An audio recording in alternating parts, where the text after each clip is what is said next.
The makers of Campbell Soups present the Campbell Playhouse. Orson Welles, producer.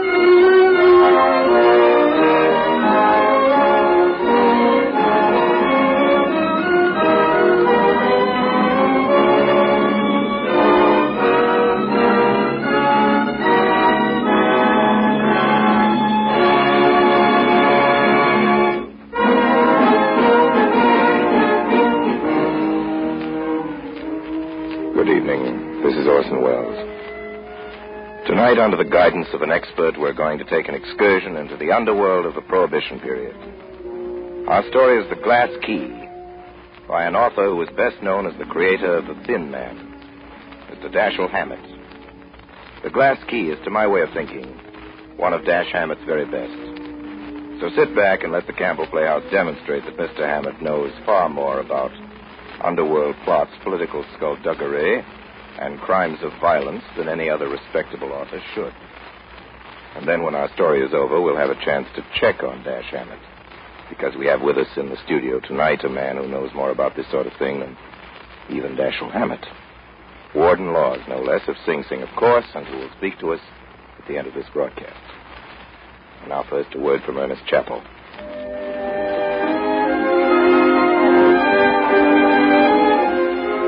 There are different dishes that are special favorites with different families. But there's one dish that makes a big hit with most everyone, and that is chicken. People, by and large, like chicken so much that it's become the customary main dish for nearly any special party meal. I believe this enthusiastic taste for chicken accounts for the widespread liking for Campbell's chicken soup. Because as sure as you like chicken, you'll like this soup. There's chicken in the savory aroma from your plate, and chicken in the tempting golden glisten of the slowly simmered broth. Chicken in the eating of this soup, too. Deep down, slow-simmered chicken flavor and tender pieces of chicken meat, along with a fluffy white rice. I want to make a bold statement, one you might have doubted 5 years ago, and that perhaps some of you will doubt today. If you will eat a plate of Campbell's chicken soup tomorrow, I'm absolutely sure you'll say it's as fine as the finest chicken soup you ever tasted anywhere. Do you doubt that statement? Well, if you do, I'm sure it's because you haven't tasted Campbell's chicken soup recently. And in that case, I ask you to try it, because I'm sure one taste will convince you, and that you'll want to have Campbell's chicken soup often. And now, The Glass Key, starring Orson Welles as Paul Madvick.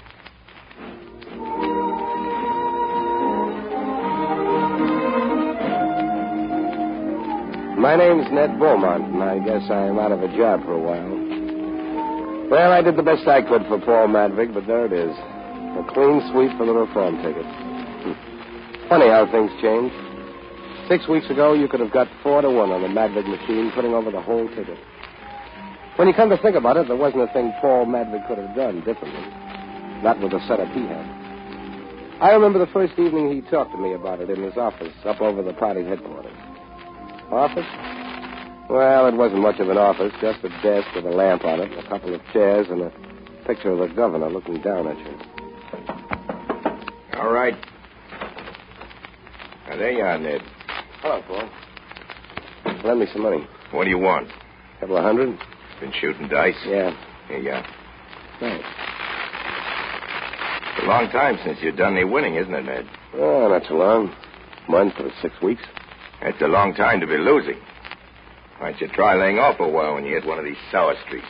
That's no good. It only spreads it out. Well, if you can stand the gap. I can stand anything I've got to stand. Guess you can at that. Listen, Ned. You know more about this stuff than I do.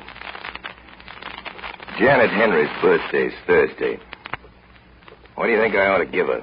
Is the senator throwing a party? Yeah. You invited? No, but I'm going there to dinner tomorrow night. Are you going to back the senator in this election, Paul? Yeah, I think I will. Why? Because with his help, we can put over the whole ticket just like nobody was running against us. Without you behind him, could the senator make the grade this time? Not a chance. Does he know that? He ought to know it better than anybody else. And if he didn't know it... You wouldn't be going there to dinner tomorrow night.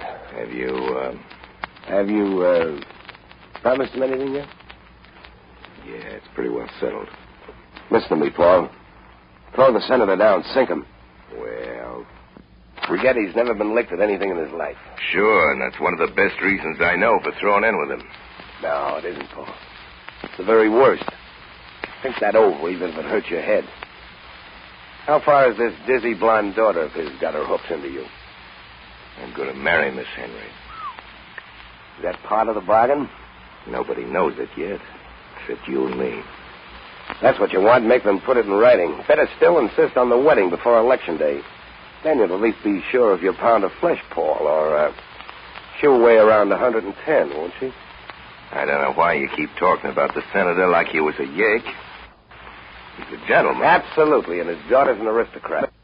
Rules apply. Ah, Ned, don't be... And we oughtn't to forget that her brother, Taylor Henry's an aristocrat, too, which is probably why you made your daughter stop playing around with him. Ah, no, Ned, that's different. And when you're married to Janet Henry, will that entitle her brother to begin playing around with Opal again? Over my dead body it will.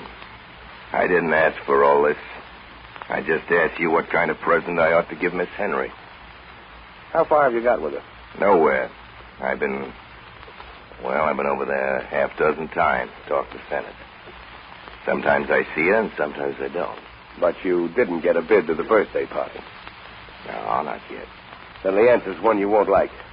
Such as? Don't give her anything. Oh, well, do whatever you like. You ask me. but why? You're not supposed to give people things unless you're sure they'd like to get them from you. I got you. Guess you're right. I'll be hanged if I'll pass up the chance to give her a present. Well, flowers, then, or something like that might be all right. Flowers? Yeah, but I want to... Sure, you wanted to give her a roast or a couple of yards of pearls. You'll get your chance at that later. Start little and grow.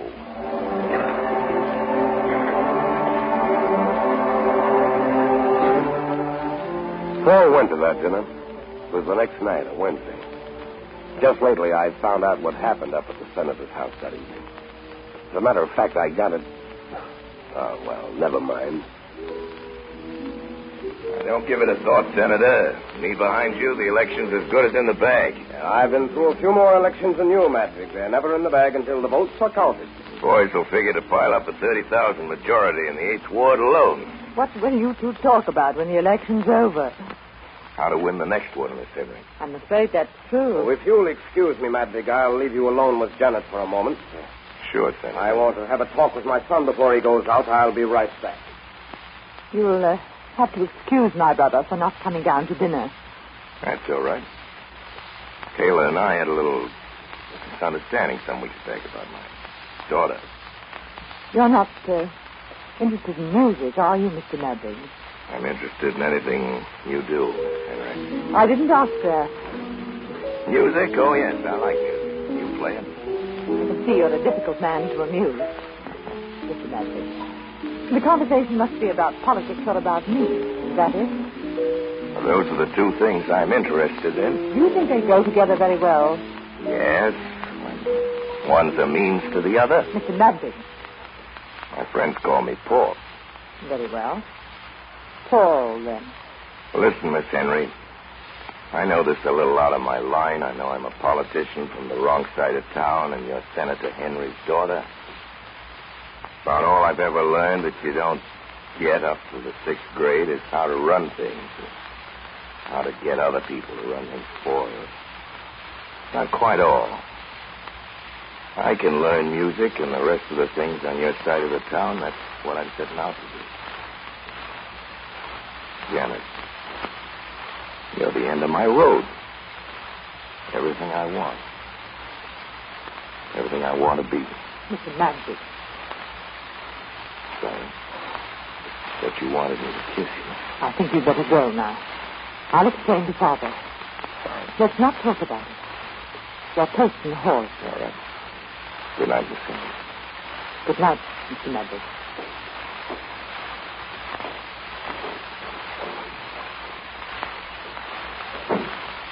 What's that? Who just went out? Where's Paul? He's gone. I wanted to see him. Taylor promised to come down and apologize for, Dennis. Why did Paul go? Because I asked him to. Father, is it really necessary for me to associate with Mr. Madvig? When you're in public life, my dear, besides, Paul's not a bad sort. He's the sort that wants something for everything he does. This evening he started collecting. What do you mean, Jenny? But I say, he started to make love to me. What's that? It must have been Taylor. I hope he didn't hear what I said. You know how he feels about Madvig. Taylor, come back here! Taylor, come back! Taylor! Taylor!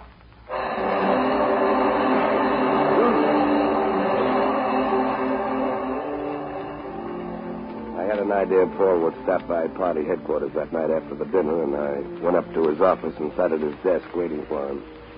It was after 10 when he came in. Hello, Ned. What are you doing at my desk? Oh, reading the paper? Thought you was downstairs playing dice. I was. How'd the Henry dinner go? I've been to worse. Was Taylor there? Not at dinner. Why? Because he's dead. In a gut up in China Street. With a fractured skull. That so? You understand what I said?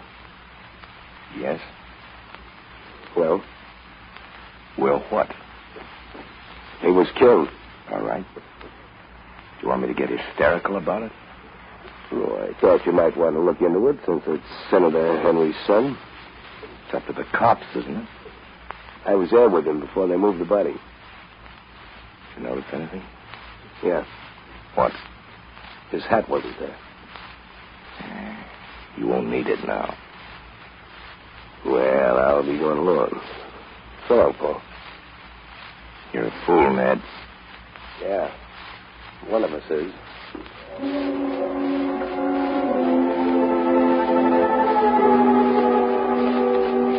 Next day, I drove out to Paul Madvig's house down on Mill Stream Boulevard. I figured Paul wouldn't be in.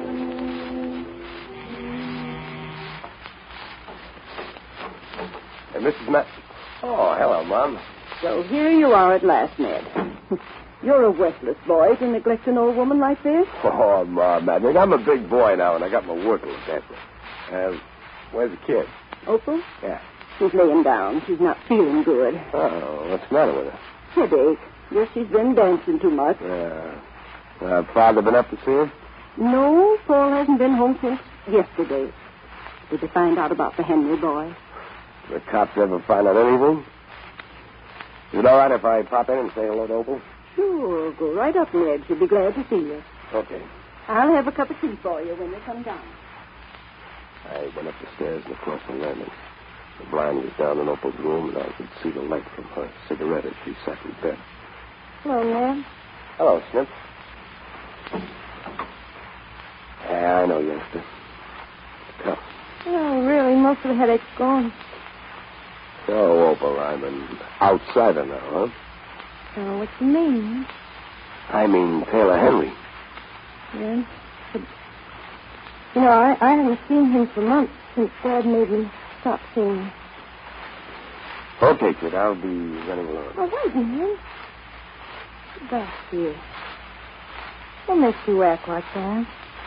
You hadn't a lie to me. But you're not. How long since you saw Taylor? You want to talk to him? It's been weeks. All right. Oh, no, don't make it so hard for me. Aren't we friends? Sure. But it's hard to remember it when we're alone to each other. Did you know I'd been meeting? Well, I know it now. Never mind that. Ned, I was with him only yesterday afternoon. Oh, yeah, I was killed. Yeah? What do you think that's saying? You know it. No. Got to find out. I've got to. Why? Ned, if I ask you something, you won't get mad, will you? I'll try not to. Did Dad know that Taylor and I were still going together? Listen, kid, what are you trying to prove? And I thought you weren't going to get mad. I'm not. Did you really love Taylor Henry, Chip, or was it just because your I father... really did love him, Ned. And pretty sure... I'm sure I loved him.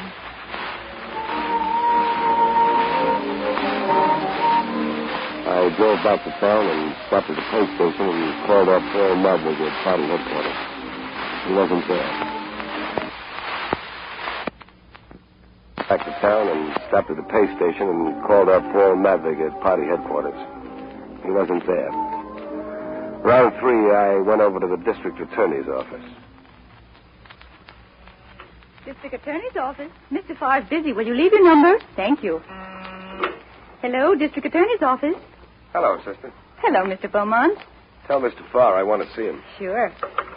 Hello, Mr. Farr. Mr. Beaumont's here. Yes, Mr. Farr. You can go right in, Mr. Beaumont. Thanks. You know the way. I ought to. District Attorney's office. Sorry, Mr. Farr's busy. Will you leave your name? Oh, hello, Ned. Come on in. Hello, Farr. Sit down. What can I do for you? Farr, I want you to fix me up with some sort of paper, special prosecutor or something. Oh, sure, I guess I can fix it up, but what crime are you particularly interested in solving? A murder. The murder of Taylor Henry, remember? Oh, yes, but I thought, well... That Paul Madvig and I might be interested in not solving the case, is that it? Oh, now, Ned, I didn't say that, but... Here, I want to read you this note. I get one of them every day. Oh, writing notes, are they? Let's see. Typewritten on plain white paper. What does it say? Well, it doesn't say anything. It just asks a question. Is Paul Madvig the reason you're doing nothing to solve the Henry murder? Well? Well, now, Ned, don't think I'm taking that seriously.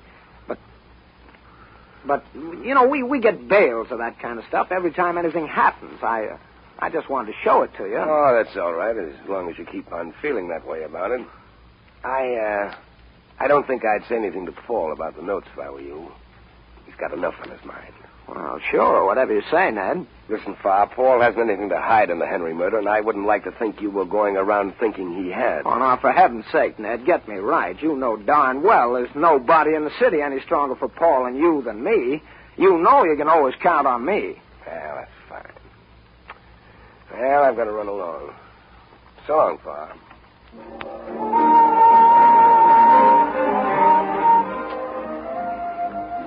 I never did spend much of my time at party headquarters around election. I don't like listening to the same line of talk over and over again. It was Tuesday before I saw Paul Madvig again. Hello, Ned. Where you been the last few days? Oh, in different places. Oh, Paul, you oughtn't to wear silk socks with tweeds. No? I like the feel of silk. Well, then lay off the tweeds. Did you go to Taylor Henry's funeral yesterday? Yes. Senator suggested it. How is the senator? He's all right. I spent most of this afternoon up there with him. His house? Yeah. Was the daughter there? Janet Henry was there. Yeah, it's Janet now. Getting anywhere with her? Still think I'm going to marry her. Does she know yet that your intentions are honorable? Oh, lay off, Ned. All right, Paul. I came here to tell you something you ought to know. About the election? Yes, in a way, it's about the election. Shadow Rory's noising it around that you know more about Taylor Henry's death than you're telling. That won't do you any good with the respectable citizens, civic union, and the women's clubs. So Shadow Rory's shooting his mouth off, is he? His own backyard's getting too small for him. Ned, I think I'll knock Shadow Rory loose from our little city. I'm tired of having him around, Ned. I think I'll knock him loose right away, starting tonight. For instance? For instance, I think I'll have Farr close up the doghouse and Paradise Gardens and every dive that we know Shad or any of his friends are interested in. I think I'll have Farr smack him over in one long row, one after the other, this very same night. Maybe that'll keep Mr. Shadow Rory quiet. Maybe. But this wholesale stuff is too much like using a cyclone shot to blow off a safe door when you can get it off without any fuss by using a tremolo. I don't know a thing about opening safes, Ned, but I do know fighting. My kind, going in with both hands working. Never could learn to box.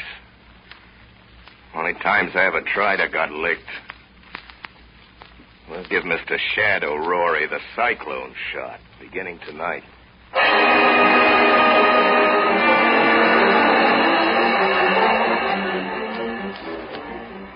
All right, men, break down the door.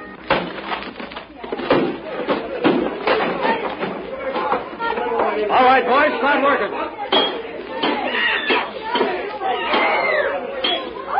Okay, that's all for here, boys.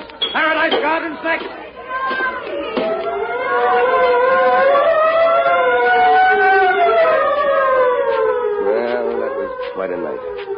From midnight to dawn, they raided Shadow Rory's places.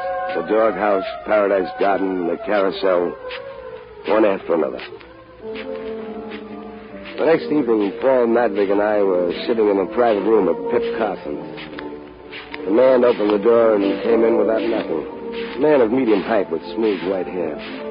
He wore a dark blue overcoat over a dark blue suit and carried a black derby hat in a black gloved hand. How are you, Shad? I'm fine, Paul. How's yourself? You know Beaumont? This is Shadow Rory. Yep. Yeah. Madwig, politics is politics and business is business. I've been paying my way and I'm willing to go on paying my way in this town. But I want what I'm paying for. Yeah? What do you mean by that? I mean that half the coppers in town are buying their cakes and ale with dough they're getting from me and some of my friends. Well? I want what I'm paying for. I'm paying to be let alone. And election or no election, I want to be let alone. Business is business and politics is politics. Let's keep them apart. No. It's going to mean killing. If you make it mean killing. It'll have to mean killing. I'm too big to take the boot from you, Madvig. Maybe you're too big to take it laying down, but you'll take it. You are taking it. I'm opening the Paradise Garden again tonight. I don't want to be bothered. Bother me and I'll bother you. Ned, get me headquarters on that phone, will you? Sure. Operator, police headquarters. Well, I want to speak to Lieutenant Brett. There he is, Paul. Hello, Brett. Paul Madwig. How are the folks? It's good. Say, Brett, I hear Shad's thinking of opening up again tonight, yeah. Yeah, the Paradise. We'll slam it down as hard as can. Right. Sure. Right. Now, do you know where you stand? You're through, Shad. You're through. I understand. So long, Madvig.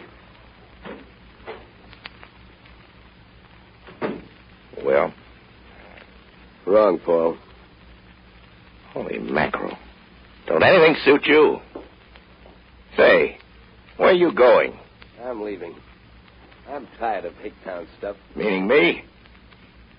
This is a swell time to be throwing me down. So you're hard to get on with, Ned. I never said I wasn't. Yeah, have a drink. No hurry, is there? No. Thanks.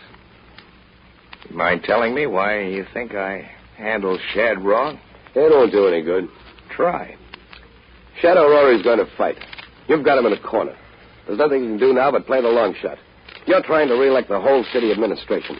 Well, giving them a crime wave just before election isn't going to make them look any too efficient.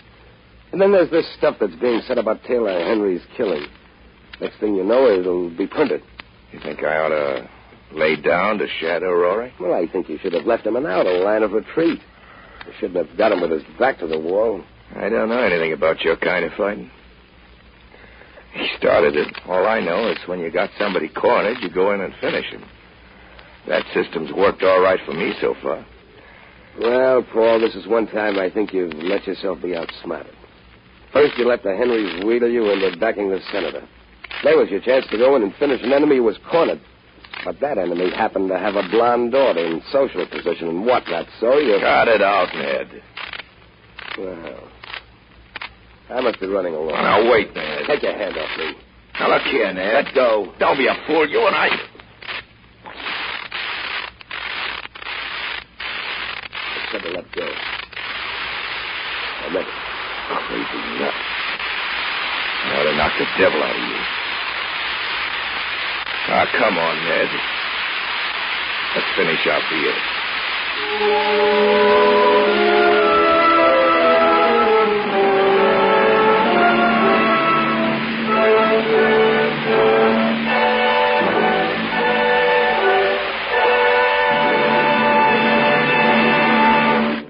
You are listening to the Campbell Playhouse presentation of The Glad, starring Orson Welles. This is the Columbia Broadcasting System.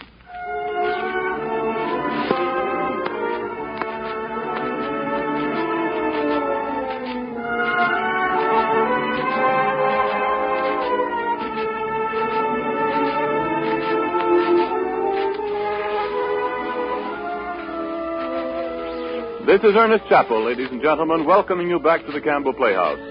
In just a moment, we will resume our presentation of Dashiell Hammett's The Glass Key, starring Orson Welles. Who killed Cock Robin? Who killed Taylor Henry? I think there's nothing quite like a good murder mystery, and Dashiell Hammett is my idea of a perfect companion, whether it's for a Friday evening by the radio or for good reading anytime.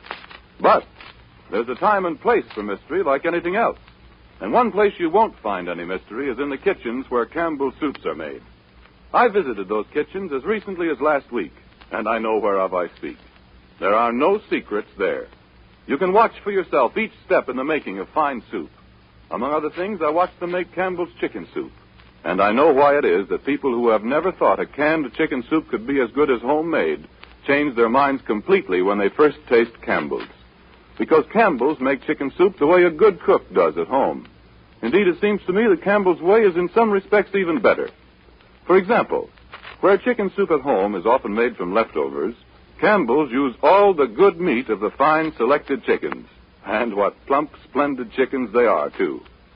But the thing that amazes me most is the care with which each ingredient is prepared and cooked, and the precision of the measuring and blending. Skill, precision, a lavish hand with the ingredients. These you see in the making of Campbell's chicken soup. But no mystery, no secrets.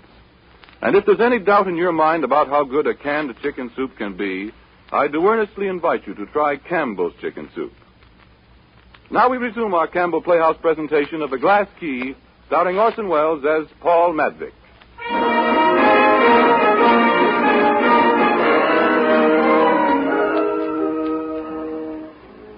Well, you can't keep a thing like that quiet. By next morning, word had filtered through the grapevine that Paul Madvick and I had quarreled in the back room at Pip Cotton's. At noon, one of Shadow Rory's boys by the name of Whiskey Saunders came to my apartment. He didn't stay very long. Around 3, I wandered over to the Paradise Gardens, and in the private room of the joint they'd smashed up 2 nights before, Shadow Rory was waiting for me. Oh, I'm glad to see you, Beaumont. Drop your hat and coat anywhere. What'd you want to see me about, Shad? I heard what happened after I left last night.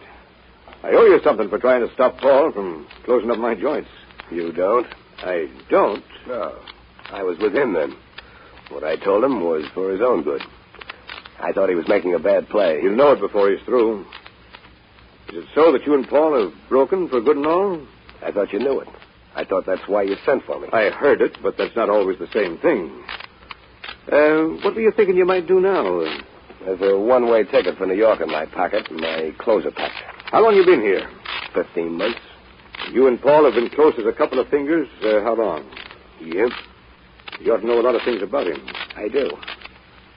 Why did Paul Madwick bump off young Henry? Make your proposition. How does it hit you? After election, I'll take you to the finest gathering house the state's ever seen.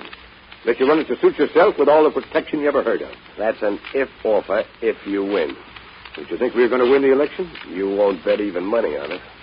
You're not so hot to go in with me, are you, Beaumont? No, it wasn't any idea of mine. Sit down. You can still talk, can't we? Sure. Listen, I'll give you 10 grand in cash right now if you'll come in, and 10 more on election night if we beat Paul, and I'll keep that house offer open for you to take or leave. You want me to rat on poor Madvick, of course. I want you to go to the papers with a lowdown on everything you know about him being mixed up in the sewer contract, the dirt on how he's running the city. I want you to tell the papers how he killed Taylor and why. Well, there's nothing in the sewer business now. He's let his profits go to keep from raising a stink. All right. But there is something in the Taylor-Henry business. Yeah, we might have him there. It'll be worth it for both of us. I'll have a reporter put the stuff in shape. You just give him the dope and let him write it. You can start off with the Taylor-Henry thing. Maybe. You mean we ought to start off first with the $10,000? Well, there's something in that. Here. 10 grand. Start him up. thanks. The thanks go both ways. The reporter's out there now. Shall I call him? I ought to have a little time to straighten it out in my mind. I'll give it to him any way it comes to you. He'll put it in shape. Fine. We'll go over to my place now and get to work on it. It'll be better here. Well, if it's the money you're worried about, you can hang on until I've turned in the stuff. I'm not worried about anything. But you're in a tough spot, and if Paul gets the news, you'll come over to me, and I don't want to take any chances on having you knocked off. You'll have to take them. I'm going. No. Jeff, whiskey? Yeah, boss. Come on in here, you two. Okay. I am afraid we'll have to persuade Beaumont to stay with us. Sure. Want us to get to work? Well, how about it, Beaumont? You coming across on Natwick? No.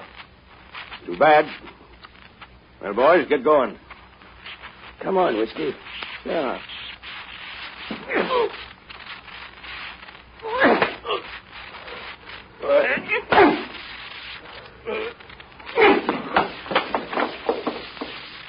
All right, boys. You stay now. Go back and finish your game.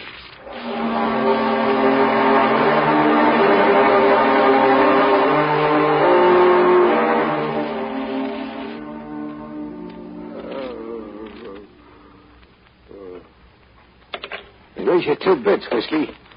I'm staying in. How many cards, Jeff? 3. 2 for me. 4 bits. I'll fade. Just a second, gents. Now, Beaumont, I told you to stay away from that door, didn't I? Hey, careful, Jeff. You'll croak him. Oh, you can't croak Beaumont. He's a tough baby. I've never seen a guy that liked being hit so much, or that I liked hitting so much. Oh, well. I'll call you, Rusty. Pair of kings. My pot, 3 deuces. Yeah, deal, Rusty. Oh, hi, Shad. How's Beaumont? Jeff's been slapping him down for the fun of it. I don't want him killed, Jeff. Not yet. Beaumont. Yeah? He's pretty far gone, boss. This is Shadow Rory, Beaumont. Can you hear what I say? Yeah. Good. Now listen what I tell you, Beaumont. You're going to give me the dope on Paul Madwig. No. Maybe you think you won't tell Beaumont, but you will. I'll have you worked on till you do. You understand me? I won't. Okay, Jeff. Get to work on him some more. I'll try the same thing again. There, you.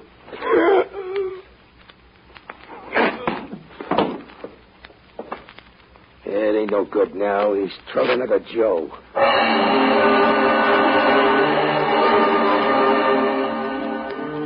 I don't remember much what happened after that. It was getting dark, and I found I was alone in the room.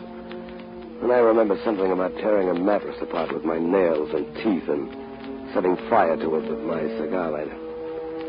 The next thing I knew, I was at the emergency hospital. Paul was standing at the foot of my bed. Gosh. Glad to see you alive, Ned. Oh, Paul. How'd I get here? A copper found you crawling on all fours in the lawn of the Paradise Garden, leaving a trail of blood behind you. I think of funny things to do. Yeah. Did your nails shed? No use, Ned. They'll lay it on Jeff and let him take the rap for assault. What good does that do us? Is Shad still squawking about the Taylor Henry murder? Chronicle's full of it.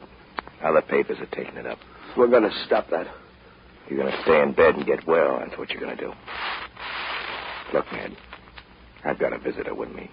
She'd like to see you. She's waiting in the hall. It's kind of important to me. Mind if she comes in? Well, I guess not. Who is it? Janet Henry. Well, the senator's dead, huh? Well, send her in. She said she wants to see you alone. That all right? Sure. Take it easy, kid. Looks like I'll have to. So long, Paul. All right, Janet. I'm feeling better. Come in. Have a nice visit, you two. Thanks, Paul. I wanted to come. You don't mind, do you? Well, I'm flattered. Sit down. No, you're not. You don't like me. Why? I think maybe I do. You don't. I know it. Well, you can't go by my manners. They're always pretty bad. You don't like me, and I want you to. Why? Because you're Paul's best friend. Paul has lots of friends. He's a politician. You're his best friend. He thinks so. What do you think? I think you are, or you wouldn't be here now. You wouldn't have gone through that for him. I wish you'd like me if you can. Miss Henry, I'm kind of awkward when I'm around people like you who belong to another world altogether, society and rhodo sections and all, and you mistake that for enmity, which it isn't at all. You're making fun of me. But I don't even mind that if you'll let me be your friend. Well, I might. Might be something new. I never had a senator's daughter for a friend.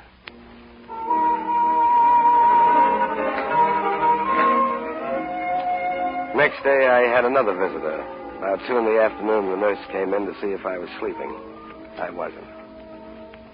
Basket of fruit for you, Mr. Beaumont. Who from? Here's the card. Open it, nurse. It just says, please, and it's signed Janet Henry.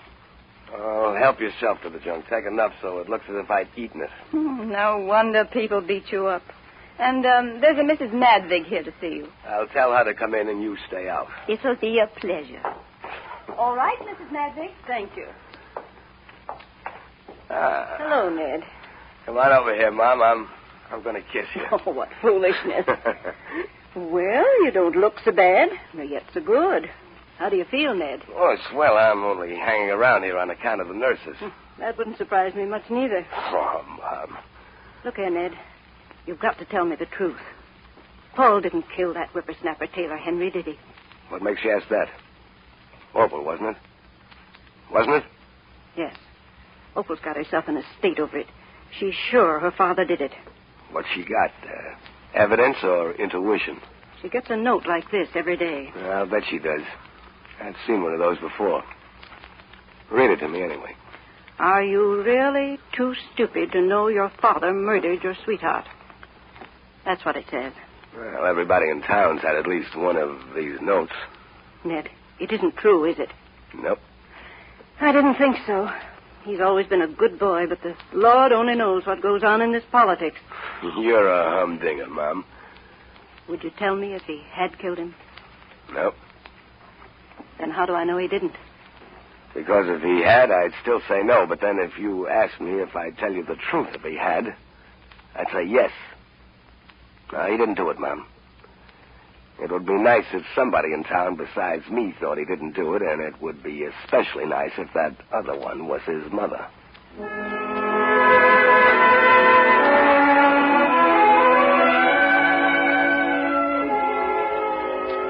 While I was on my back in that hospital, I did some thinking.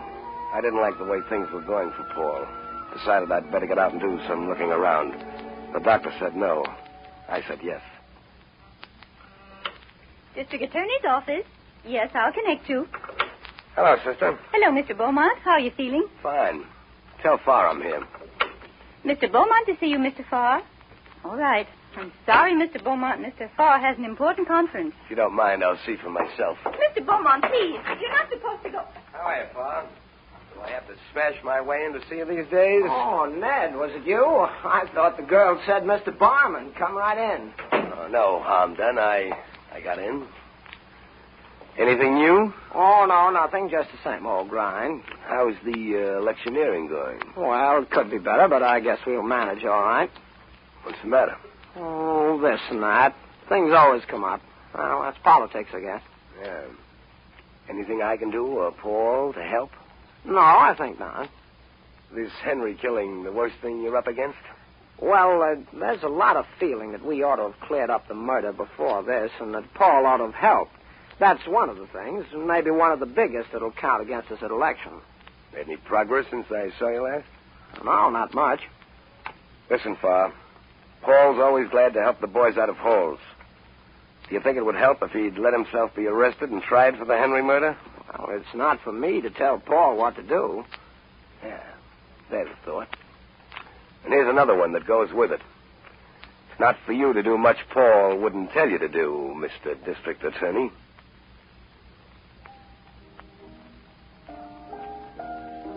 Ned, how did you happen to come to the house with Paul tonight? You didn't come to see me. Well, I came because Paul asked me to. I don't go to senators' houses usually. What's that you're playing, Miss Henry? Like it? Yeah. I want to talk to you, Ned, before Father and Paul get through with their business. Go ahead, talk, but don't stop playing. How's Opal? I haven't seen her since last week. Why? Isn't she in bed with a nervous breakdown? Oh, that. Didn't Paul tell you? Yes, he told me his daughter was in bed with a nervous breakdown. He told me that. I suppose that means she's locked up in the house. That's right. She got the foolish idea that her father had killed your brother. But why did she think that? Who doesn't? That's what I wanted to ask you, Mr. Beaumont. Do people think that? Didn't you get any of the anonymous letters that have been going around? Yes, today. I wanted to show Oh, it don't to bother. They all seem to be pretty much alike, and I've seen plenty of them. Is Paul actually in danger? If he loses the election, loses his hold on the city and state government, they'll electrocute him. But he's safe if he wins? Sure. Will he win? I think so. And then he'll not be in danger? No, he'll not be in danger. Too bad, isn't it? Go on, play. You may not want this to be overheard. You can put up with Paul for the sake of the political backing your father needs, but that has its limits. Last week you decided Paul had killed your brother and was going to escape punishment, so you decided to do something about it, Miss Henry. That's splendid. Paul's daughter and his sweetheart both trying to steer him to the electric chair. He certainly has a lot of luck with women. Keep playing, I tell you, or I'll shout it. You sent those anonymous letters around. Certainly you did. I'm not good at lying. I know Paul killed Taylor. I wrote the letters. You hate Paul, don't you? Even if I proved to you that he didn't kill Taylor, you'd still hate him, wouldn't you? Yes, I think I should. That's it. You don't hate him because you think he killed your brother. You think he killed your brother because you hate him. No, now listen to me. I'll tell you what happened that night. Paul came to dinner, the first time we'd had him to dinner. Taylor wasn't at the dinner table, but he was up in his room. Yes, he would beat with Paul because of the trouble he'd had about Opal. After dinner, Paul and I were alone for a little while in this room, and he suddenly put his arms around me and tried to kiss me. What happened then? I asked him to leave. And then? Father came down. He'd heard Paul going out. I told him what had happened. And then Taylor came down from his room. He must have heard what I said because he ran out the door after Paul. Father tried to stop him. I didn't see either of them until Father came to my room and told me Taylor had been killed. Well, whatever. What of it? How could I help knowing then that Taylor had run out after Paul and had caught up with him and had been killed by him? He was furious. No, that won't do. Paul wouldn't have had to kill Taylor, and he wouldn't have done it. Paul doesn't lose his head in a fight. I know that. I've seen Paul fight, and I've fought with him. No, that won't do. I know. You're Paul's friend. It hurts. You're right about my being Paul's friend. Then this is useless. I thought if I could show you the truth. But we needn't be enemies, need we? The part of you that's tricked Paul and is trying to trick him is my enemy. And the other part of me that hasn't anything to do with that? You don't know that part, do you? Sure I do. That part was playing the piano just now.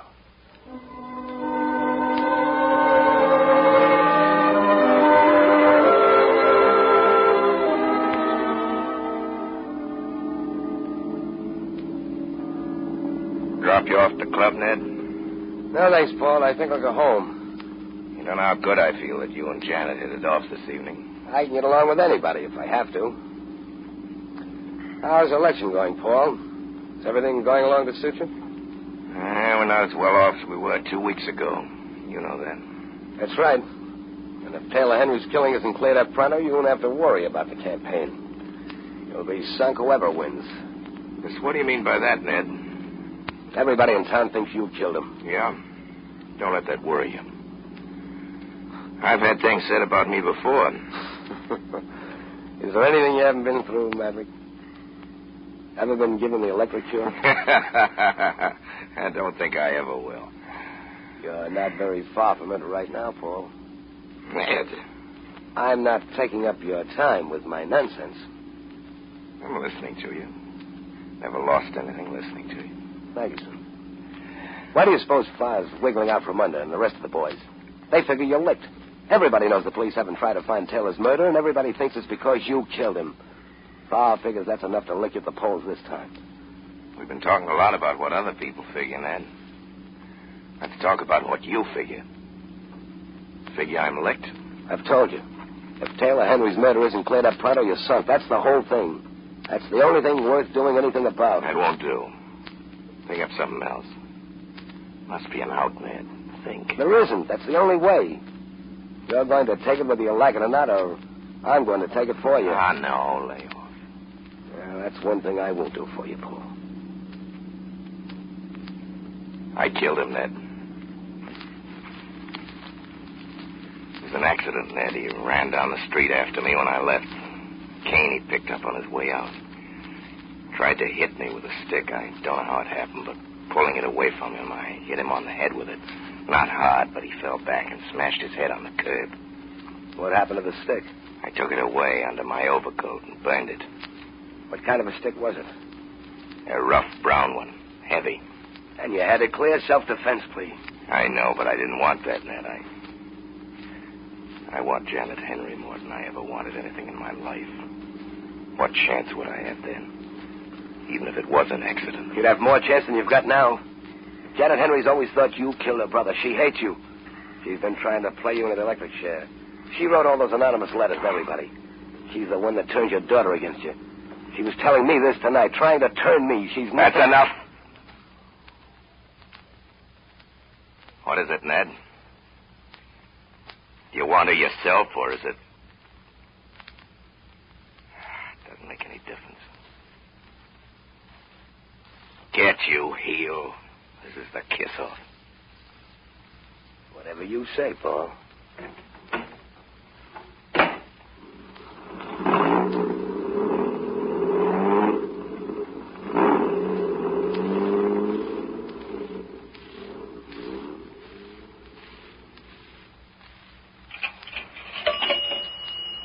Norman, 5823. Hello, I want to speak to Miss... Janet. This is Ned. You mind if I come back? I've got some news, yes. Say, do you want the lowdown on what happened to your brother? Well, look among Taylor's walking sticks. That's right. See if any of them, his or your father's, are missing. Particularly a rough, heavy brown one. Yeah, that's right.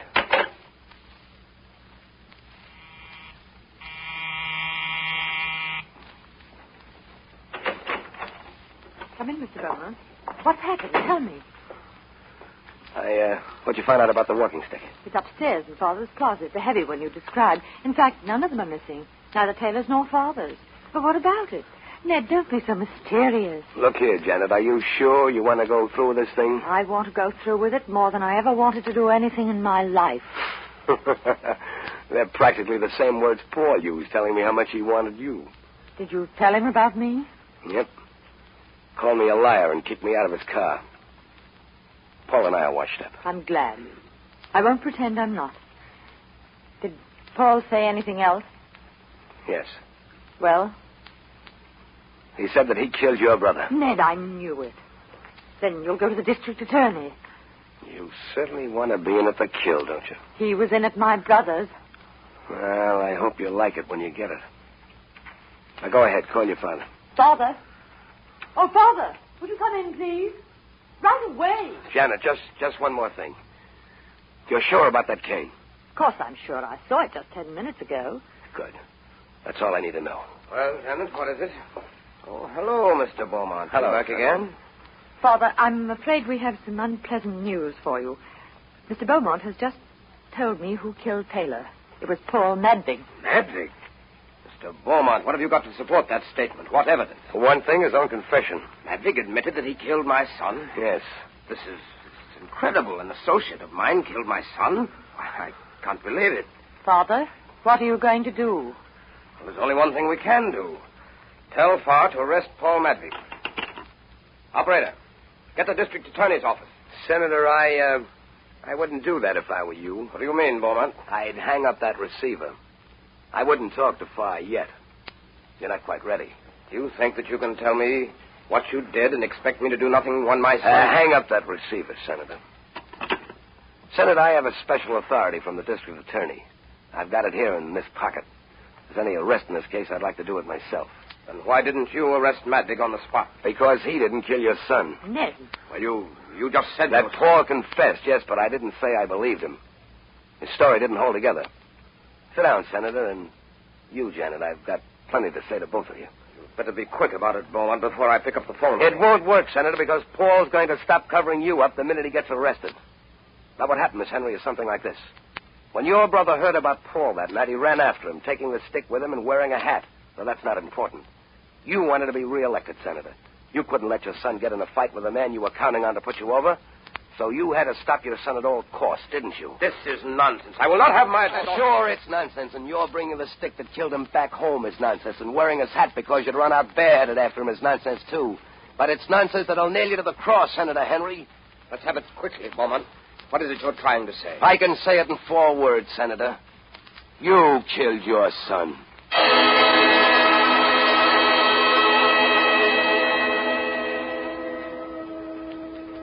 Well, that's how the Reform Party got in. Here it is, right off the tape. A plurality of 227,000. That's reform with a vengeance. After tonight, Paul and I are on the shelf. Even Shadow Rory is out of the picture. 2 days ago, he was killed by one of his own henchmen at Paradise Gardens. Senator Henry's through with politics, too. He's indicted for manslaughter by his own confession, and he's waiting trial. Paul Madrig's lying low for a while. Never gives up, that man. I said goodbye to him yesterday. We shook hands. There wasn't much we could say. Well, I still got my one-way ticket to New York, and tomorrow I'm going to use it. I'm the sort that likes to travel alone, but, well, I guess the reform wave's got me, too. There's another ticket in my pocket. I bought it last night. This one's for Janet Henry.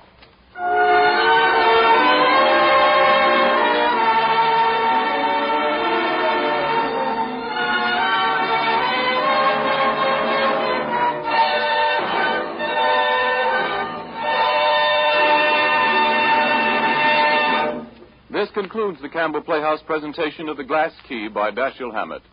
In just a moment, Orson Welles will return to the microphone. But first, a word from the makers of Campbell's Soups. A little while ago, I spoke of the lavish emphasis on chicken in Campbell's Chicken Soup. Actually, all the good meat of fine government-certified chickens goes into its making. The broth bubbles slowly and softly in shining kettles until it takes on a golden glisten, and the good flavor of chicken is rich in every drop.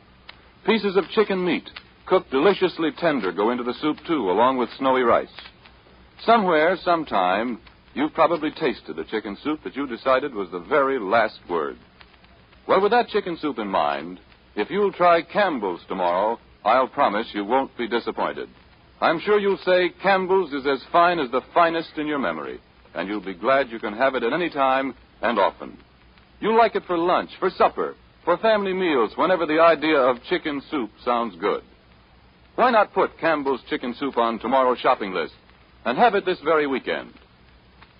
And now, here is Orson Welles. In a certain sense, The Glass Key is something more than a detective story. Someday, perhaps, historians will consult it as a social document, as an accurate, if depressing picture of almost any American city of the not-so-distant past. Dash Hammett, one of the period's greatest chroniclers, comes honestly by his knowledge of the dark ways of the underworld. Before he ever published a single story, long before he went to Hollywood to create this cinematic detective, he was himself a private investigator, a dick in the vernacular. I'm sure he wouldn't object to my telling you the story of his biggest case.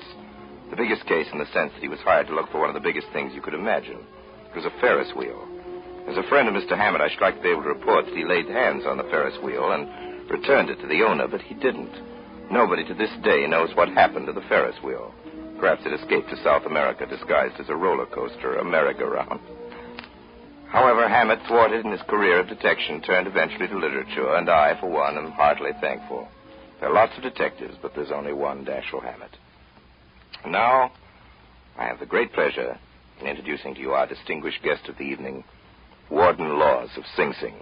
Mr. Wells, I want to thank you for inviting me to one of the most realistic crime dramas I've witnessed. Shall I say in an unofficial capacity? Warden Laws, would you say that Mr. Hammett's story reflects the underworld of the Prohibition era only, or one that still persists today? Well, booze is gone, Mr. Wells, but crime persists.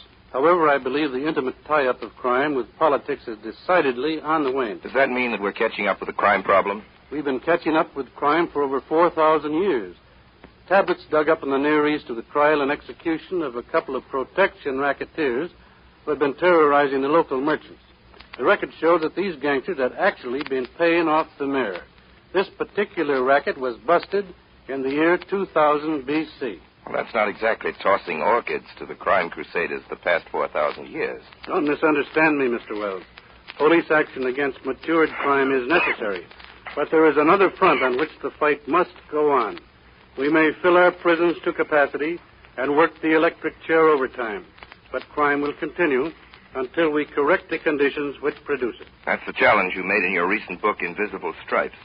Supposing we accept your challenge, Warden Laws. What can the average citizen do about it? The average citizen is the only one who can do anything about it, because crime is essentially a problem of youth, and the average citizen is directly responsible for the training of youth. And there are at least 3 million children throughout the country desperately in need of supervised leisure activities. Well, that brings the fight right into our own homes, doesn't it? And those are the basic factors involved in society's effort to eliminate crime. No, there is one thing more. In the 12 months of depression beginning in the late months of 1937, Sing Sing received the greatest number of genuine first offenders in its history, victims of a tragic lack of opportunity. We must find places in our social and economic fabric for every young man and young woman. That, Mr. Wells, is the answer to the crime problem. Let's hope that it can be accomplished. It must be accomplished, Mr. Wells, if democracy is to reach its true fulfillment. Thank you, Warden Laws.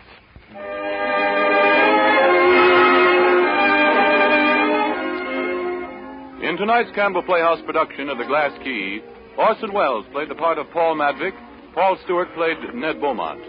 Ray Collins played Shadow Rory, and Myron McCormick the part of Senator Henry. Effie Palmer was Mrs. Madvick, Elsbeth Eric was Opal, and Elizabeth Morgan was the telephone operator. The role of Farr was played by Everett Sloane, that of Jeff by Howard Smith. Laura Baxter played Jeanette Henry, and Edgar Barrier the part of Rusty. Music for the Campbell Playhouse was arranged and conducted by Bernard Herrmann. And now, Mr. Wells, may we have a word, please, about next week's broadcast? Just a word. Next week, our story is about 3 brothers who left England to save a lady's honor, and who wound up in Morocco as members of the most desperate band of men in the world, the Foreign Legion. Next week, Percival Christopher Wren's romance, Beau Geste, is the story, and with us, Laurence Olivier and Noah Berry. And so, until next week, my sponsors, the makers of Campbell Soups, and all of us on the Campbell Playhouse remain obediently yours.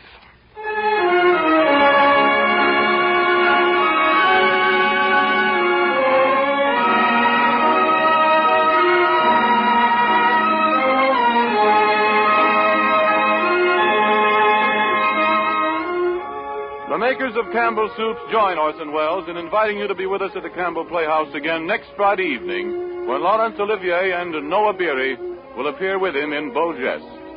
Meanwhile, if you have enjoyed tonight's Campbell Playhouse presentation, won't you tell your grocer so tomorrow when you order Campbell's Chicken Soup? This is Ernest Chappell saying thank you and good night.